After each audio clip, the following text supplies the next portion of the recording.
গাজীপুরের মাওনায় ৩ মাস বন্ধ থাকার পর আবারও খুলেছে সাফারি পার্ক। ৫ আগস্ট থেকে বন্ধ পার্কটি সাময়িকভাবে নাম বদলে পর্যটকদের জন্য খুলে দেওয়া হয়েছে। এর নাম এখন গাজীপুর সাফারি পার্ক করার জন্য ঊর্ধ্বতর কর্তৃপক্ষের কাছে আবেদন করেছে কর্তৃপক্ষ। বন্ধ সময়ে পার্কের সংস্কার কাজ চললেও এখনও 4টি বিভাগের সংস্কার হয়নি।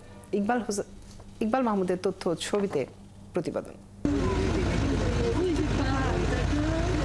মুক্ত পরিবেশে ঘুরছে বাঘ, সিংহ, ভাল্লুক, জেব্রা সহ বন্য প্রাণীরা। 3 মাস 11 দিন বন্ধ থাকার পর শুক্রবার থেকে আবারও গাজীপুরের সাফারি পার্কের টিকিট কেটে সেসব প্রাণী দেখতে আসতে শুরু করেছে দর্শনার্থীরা। নাম বদলে সাফারি পার্ক গাজীপুর নামে নতুন করে যাত্রা শুরু করেছে এই পার্ক। গত 5 আগস্ট ছাত্র জনতার অভ্যুত্থানের দিনে পার্কটির মূল ফটক, বঙ্গবন্ধু শেখ মুজিবুর রহমানের মুরাল, প্রাণী জাদুঘর, পাখিশালা ও পার্ক অফিস সহ বিভিন্ন স্থাপনায় হামলা ভাঙচুর হয়, লুটপাট হয় নানা সরঞ্জাম।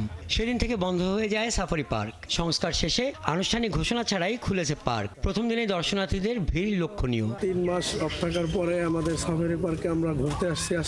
আজকে অনেক ভালো লাগতেছে। এখানের পরিবেশ সবকিছু ভালো লাগে, বিশেষ করে পশু পাখি দেখতে আমরা আসি বারবার। বাচ্চা খুব পছন্দ করে। যেহেতু অনেক কিছু নষ্ট হয়েছে, আন্দোলনের সময় অনেক কিছু ভাঙচুর হয়েছে, এগুলা ডেভেলপ করলে আরো ভালো হবে। কোনো রকম যেন দুষ্কৃতিকারী এটার উপর কোনো আক্রমণ না করতে পারে, এই জন্য মাওনা ইউনিয়ন বিএনপি এটা সর্বাত্মক সহযোগিতা করবে। পার্কের কর্মকর্তারা জানান, সেদিন পার্কে ভাঙচুর ও লুটপাটে প্রায় 2.5 কোটি টাকার ক্ষতি হয়েছে, যে কারণে ওই দিনই অনির্দিষ্টকালের জন্য এটি বন্ধ ঘোষণা হয়।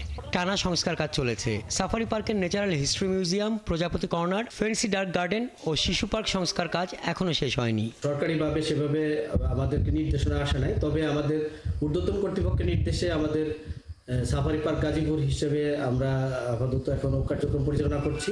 আমাদের এখানে মূলত মেইন ডিউটিটা হলো সিকিউরিটিটা এনশিওর করা এবং বিভিন্ন যারা গেস্ট মানে পর্যটন যারা ভালোবাসেন, ট্যুরিজম যারা পছন্দ করেন তাদের সিকিউরিটি দেওয়া এবং তারা যাতে স্মুথলি এখানে আসতে পারে। 2011 সালে নির্মাণ কাজ শুরু হওয়া সাফারি পার্কের আনুষ্ঠানিক উদ্বোধন হয় 2013 সালে। পার্কের মূল ফটক সহ বিভিন্ন অংশের ইজারা প্রক্রিয়াধীন রয়েছে।